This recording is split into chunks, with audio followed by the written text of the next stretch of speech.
Rob Armstrong.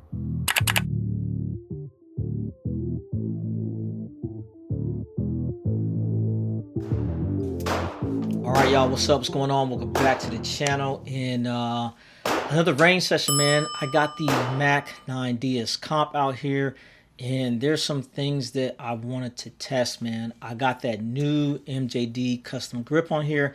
I'm super excited about shooting this grip, just seeing how the gun feels, how it reacts, and getting it re-zeroed, because I also have a USPSA match this weekend on Saturday.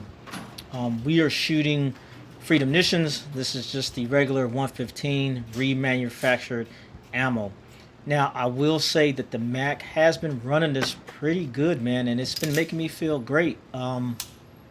It's nice to know that I don't have to have some really nice ammo for this gun to run. So, like I said, we're going to run through some of this gun. This video is kind of long. It's probably like around a 20-minute mark or so. So there will be some time codes you can kind of skip around, right? So one of the things that I'm shooting right now with this gun is I had changed some springs in this, right? Right now I have a 17-pound mainspring, and I switched the recoil spring to a 9-pound, and it has the shock buff in it. And I'm just kind of, doing 1 or 2 rounds, kind of seeing how it runs. And so far, it's running pretty smooth. And I'm just kind of like working my way through it, man.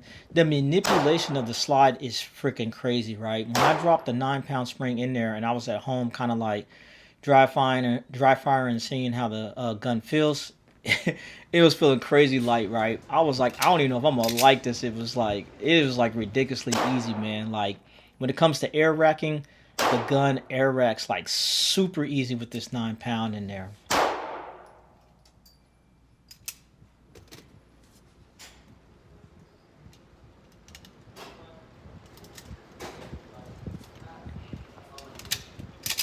And like I said, I'm just taking my time, running through the gun, seeing what it does.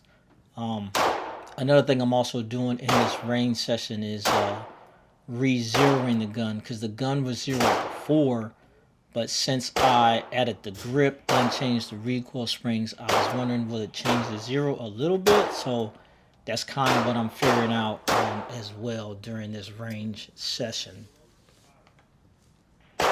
You see my face, I'm like, pretty good. Now, I got a few buddies that's running these Kimbers, right? And in these Kimber 2K11s, a lot of them are running these 9-pound springs. And that's one of the reasons I picked up a 9-pound spring. I just wanted to see for myself how it would react in here. And it's running surprisingly well. Am I liking it?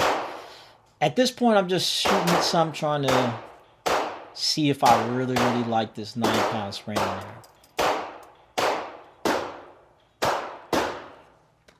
So what we're doing right now is just checking the target. And for y'all that want to know, I'm probably shooting at like 12 yards or so, nothing too far. But that's pretty much where I zero my gun at when it comes to like shooting competitions and things like that. So I am shooting a 3-inch see and shoot, and you can see it's the top left, and it's pretty good. But most of my shots are kind of to the left, so I made a little adjustment, and then we're going to check it out. So also, I got these Atlas mags, right? I've been running the Atlas mags. I've been running the black DLC joints, but now I got these silver stainless steel joints, and I got these Prodigy base plates on there. So I'm kind of working with this stainless steel mag, kind of see how does it run in the gun. Now, as far as how it looks, I love the way it looks, because with the black base plate, it fits in the gun just like perfect. It's like you don't see any stainless, and it just matches up very well. I really do like the way that base plate looks on that mag.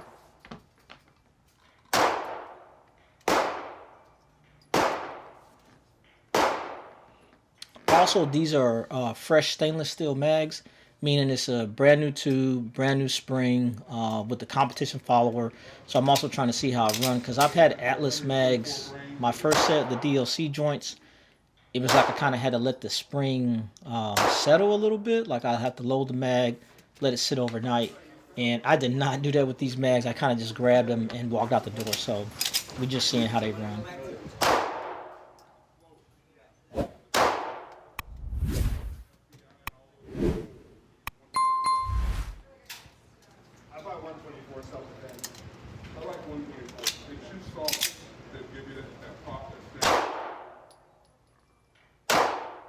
The recoil impulse of the 9-pound spring is like, it was very surprising, man. I didn't know what to expect. I was thinking the 9 might be too light and maybe the gun would dip a lot, but it's surprisingly really good. I am liking it. And like I said, also I have the shock buff inside the gun as well. Now, you see me just kind of shake my head because I'm like, okay, I'm kind of feeling it, right? And I'll talk more about that shock buff in just a second. So right here, I had a failure to eject, and throughout this range session, I shot 200 rounds, and I want to say I had like 4 failure to eject. And then you see, as I said, it's the first one right here. But throughout the whole range session, like I said, I think I had 4 failure to ejects. So I have to check into that. But also, the gun's dirty. I had to clean the gun. I didn't oil it or nothing. I just came right out. But we just out here getting it done.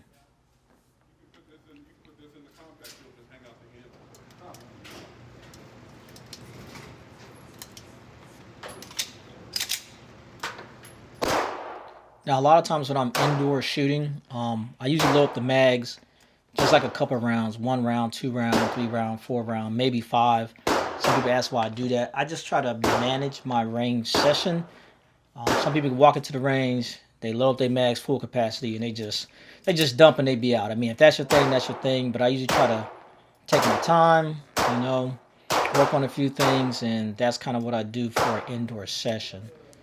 So what we're doing right now is checking this target. And as you can see, as it's coming down, it's like I'm getting back on target right now. Now, as far as height, when I made the adjustment, I really didn't change the height. I just moved the dot a little to the right. And as you can see, we're pretty much eating up that 3-inch see and shoot. And I'm pretty good with that. So at this point, I didn't do any more adjustments. That was something I was comfortable with. Like I said, I'm shooting at like 12 yards or so. And that's a good 0 personally for me and what I do. I didn't see the need to do any more adjustments on the dot.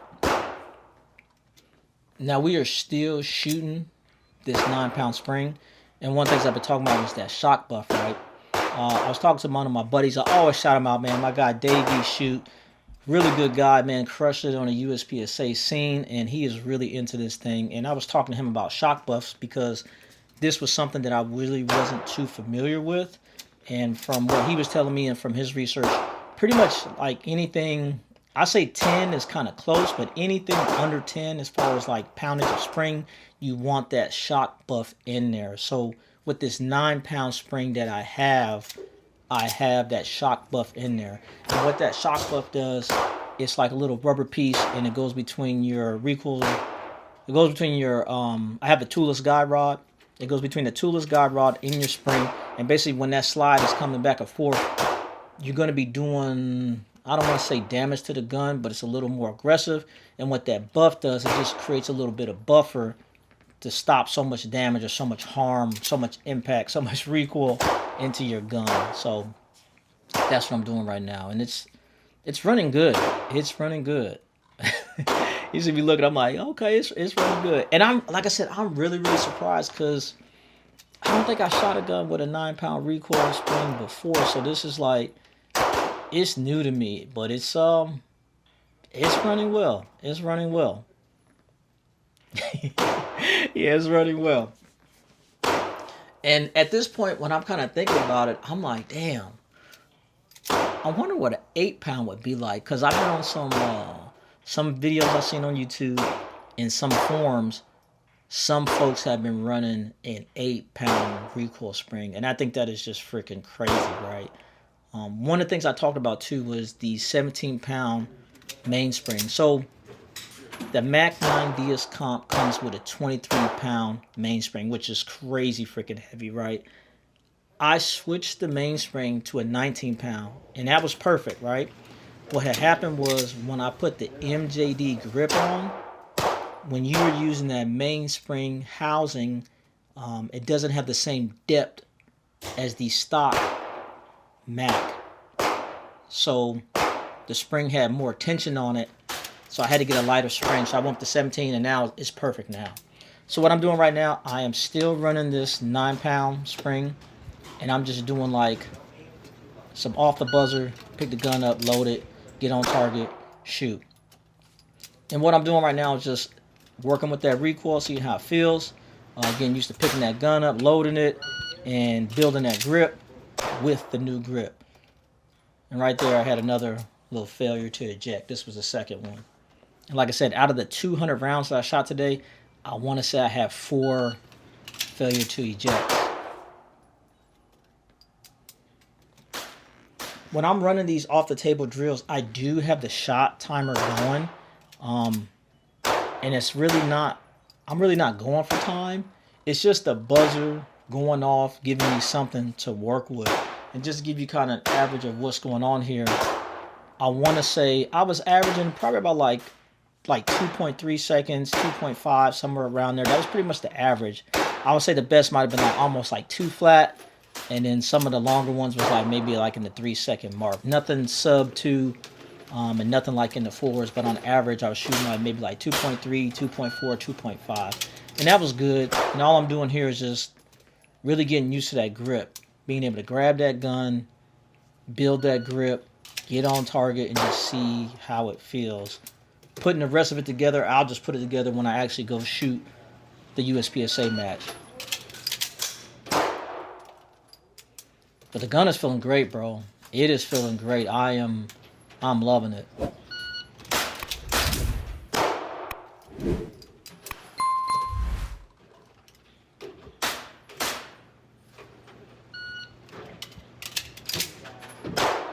Nice, loving it. So at this point, right, I had a couple different springs for me, right? Before, when I had my gun set up, I was running a 12-pound Wilson Combat spring, which was fine. But I had picked up some EGW springs, and what I was shooting right now was the 9-pound spring, right? Now, I also picked up a 10-pound spring. So what I'm going to do right now is drop this 10-pound in there with the shock buff and kind of see what that 10-pound feels like.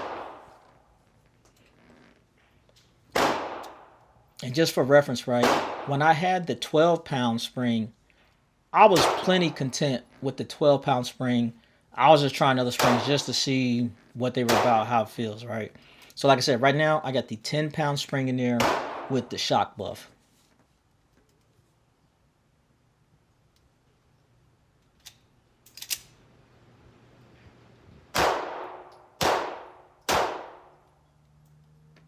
You kind of see my face. I'm like, okay.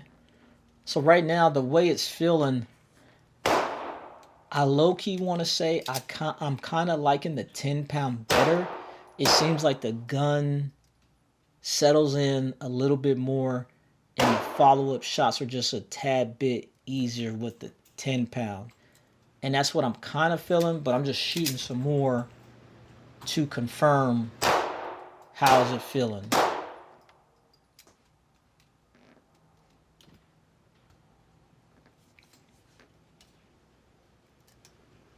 Now, one thing about these springs, right? You may be on a forum or you got one of your buddies may tell you about the spring weight they shoot. There's really no right or wrong answer. It's just really, what do you like? How does the gun respond? And what's the recoil impulse that you personally like? I will say usually guns that take a regular size full length 1911 spring, I usually end up settling with like a 12-pound spring. I know like my 226 X5 Legion, I got a 12-pound spring in there. I got like a Beretta 92 clone, like I think it's called like the Taurus PT 92. I got a 12-pound spring in there. My Grey Ghost Sig, it's got a 12-pound spring in there. Usually the 12-pound spring is like what usually works for me. And like I said, before I started, the last time I was shooting this gun in like the first USPSA match I shot with it, I had a 12-pound spring and it was loving it. But I wanted to see what these other springs was feeling like. So I encourage anybody just kind of, just test it out, kind of see what you like, because you just be surprised, man. And another thing that I noticed too is that when I'm indoors, I can't really run the gun like I want to. And then sometimes just shooting static and doing like control shots, one shot, two shot, it may be a little bit different once I'm out shooting a match and I'm running like full speed.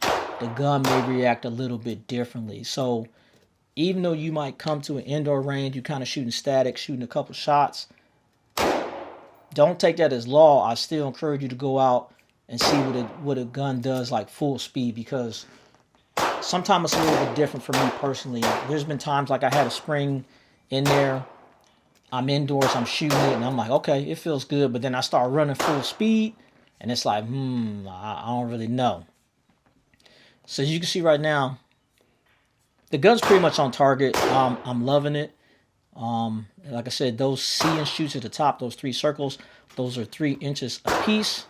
And then I got like my USPSA targets that I drew on there. They're at the bottom. So now I'm comfortable with the gun, or I'm getting pretty comfortable with the gun, and I'm doing the same thing. I'm running off the table, pick up the mag, load the gun, get on target, build that grip, and fire a shot. And we are still shooting that 10-pound spring with the shock buff installed, and I'm just kind of seeing what things are feeling like a little sped up.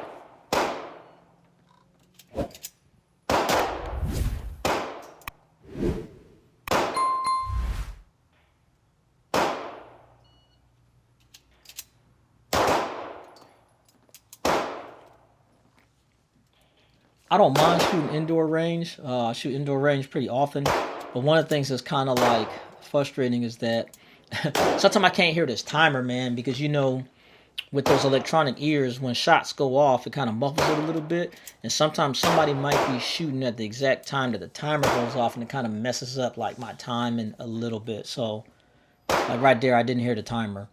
So I'm really like in focus mode, just trying to make sure I hear this beat. But hey, you got to work with what you got, man. Use the resources you have, right?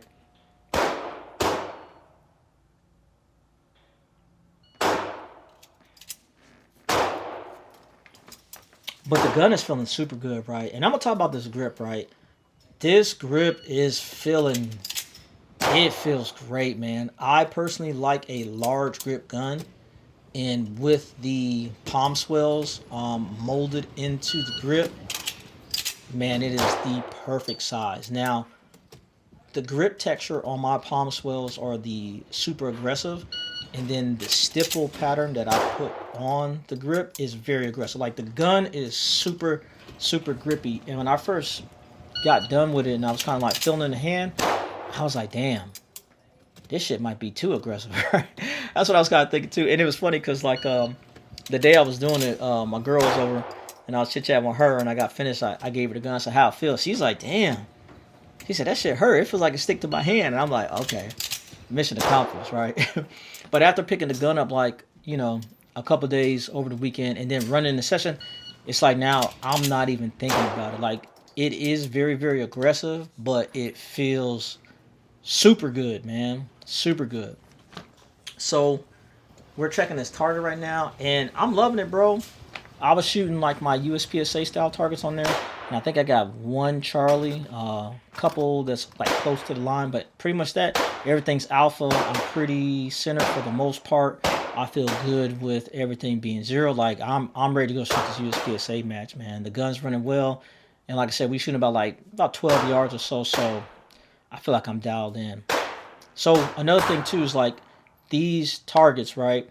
You can buy USPSA targets, but sometimes some ranges won't let you shoot the targets in there for whatever reason. But what I did was I got an old USPSA target. I laminated it. I cut it out. And I do this all the time, man. I just show up. I got my markers, like a black joint, a blue joint, or I use like a red, whatever colors I want, and set it up. And then it's just like some homemade targets, man. So that's just like a little training tip for you. If you don't want to keep buying USPSA targets, you can just get one, trace it, and call it a day.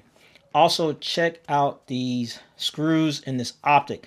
They have not moved. A lot of people's complaining about that with the Mac 9 having these optics plate, but since they redid the plate, it has been excellent, and I have not had any issues with it, man. So, like I said, man, the gun is on point.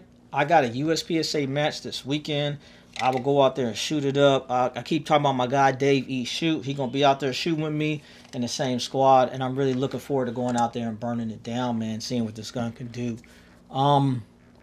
Right now, I think that's all I got right now, man. If you are liking the content, please consider subscribe to the channel. If you really want to help the channel out, let the video play. That's all you got to do is let the video play, man. That's all I got for you. It's your boy, Mr. Rob Armstrong, aka the Comms Guy, and we